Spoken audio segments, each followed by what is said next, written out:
Nightreign is a game about friendship, teamwork, and most importantly, love.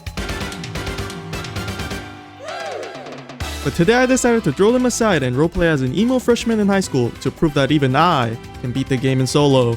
But wait, there is one problem. Okay. I swear to God! I'm dead. I'm dead. Cool. I am not good at the game. Luckily for us, Nightreign has blessed us with a variety of Nightfarers to play as. A chicken, a goth mommy, Madara Uchiha, and of course, an onion. However, today I will be playing as the best of them all, a closeted furry. Besides turning into a dog, Executor has plethora of other reasons on why he is the best solo run Nightfarer. First and foremost, his ability to parry literally anything. A nuke, a orbital stratagem, a dimensional rift in the void. With his ability Curse Blade, you can tank as much damage as you have hours on Sekiro. But more importantly, he has an S-scaling in Arcane. Now, it is important to understand that in Nightreign, all status effect scales with the Arcane attribute. Why is this important?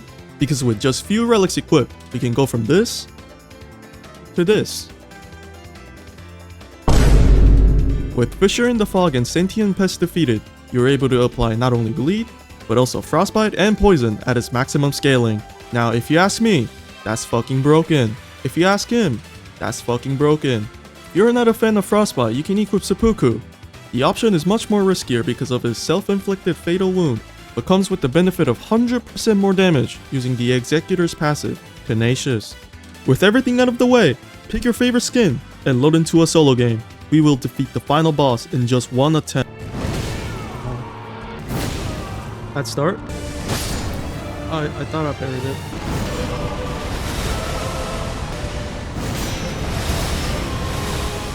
Oh. Haha! Now, even with this carefully curated build optimized for damage, the solo runs felt as if I was getting cucked by extraterrestrial creatures again and again. Horsecock, squidcock, and treecock, you name it. Needless to say, I was losing my mind. Now, there were a couple of key perpetrators who were constantly driving me to the point of insanity. Of those perpetrators, one particular cupcake enthusiast stood out among the rest, Lidra. During my first run of the challenge, I was doing adequate until a militia of jellyfishes armed with Skaven biochemical weapons decided to use me as a target practice. Like these. Oh my! It wouldn't have been half as terrible if they weren't accompanied by Nordic Muslim warriors who were giving me 3rd-degree frostburns. After avoiding biochemical gunfires and exterminating the entire jellyfish population, I was finally able to make some progress. I took the chance to take down Asmongold and a few other minor bosses until I was able to reach level 9.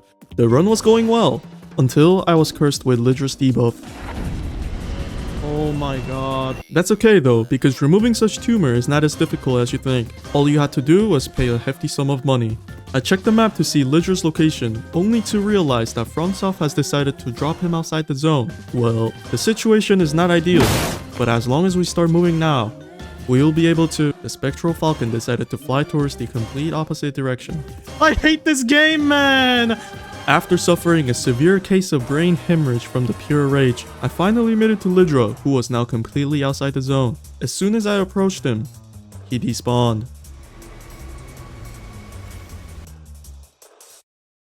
Well, would you look at that? FromSoft has implemented 3 things you can't avoid in life. Death. Fuck, you digging at me. Taxes. And gaming-induced mental breakdowns. At this point, I considered running my cranium through the monitor and wearing it as a fashion statement, but I pushed away my 100 different intrusive thoughts and proceeded with my second run.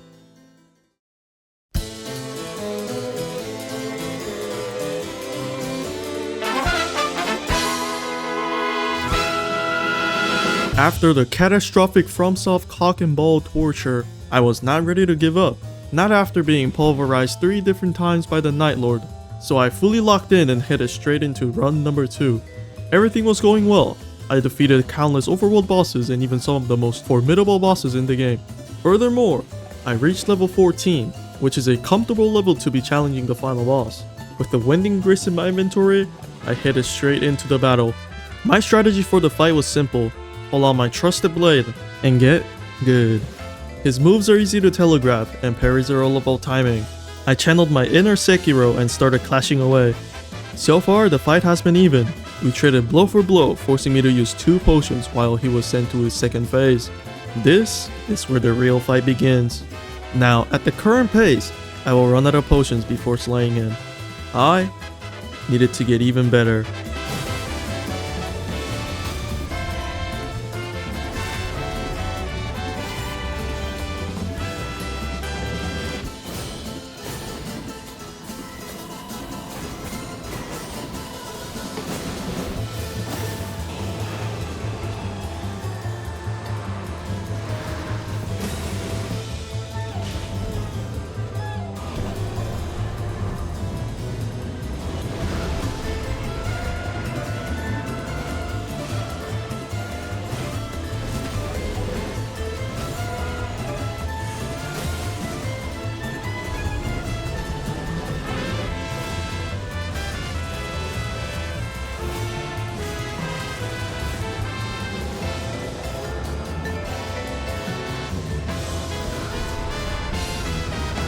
This was it.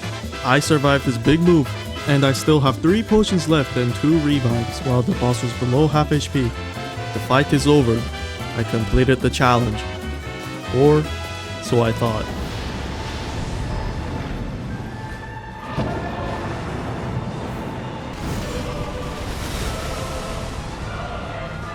It's okay, Wending Grace! Oh. Haha!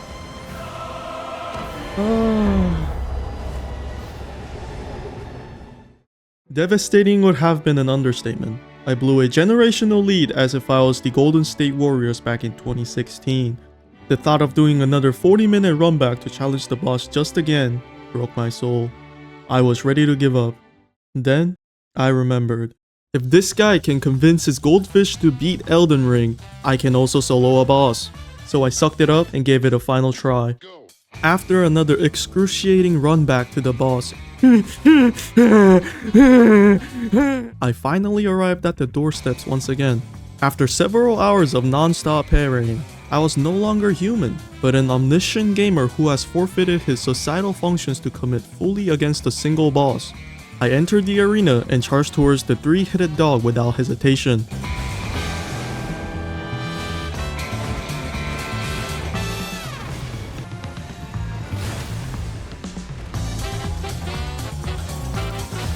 Realizing that a true alpha wolf has entered the arena, the boss decided to turn into 3 wolves and proceeded to jump me. This was quite a challenge because I had to now parry 3 enemies instead of 1. They were now able to attack me from blind spots as well, which added a level of difficulty.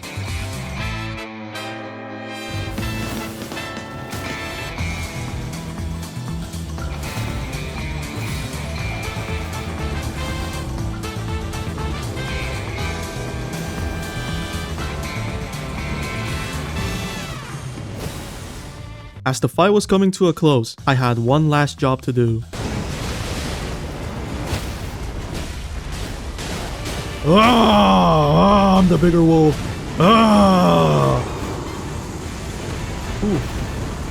So with that, we did it. We asserted dominance over the dogs as the true wolf. Although I had to take multiple tries and even switch off of the final boss, we were able to achieve a solo run victory using the Executor. In terms of solo runs, I would rank him easily on the S tier. His survivability using his ability and ultimate easily makes him one of the most fun Nightfarers in the game. Now, knowing that I can comfortably tell females about my Nightreign victory, I think we can call it an end. If you liked the video, consider subscribing, and thanks for watching. And, I don't know, Perry?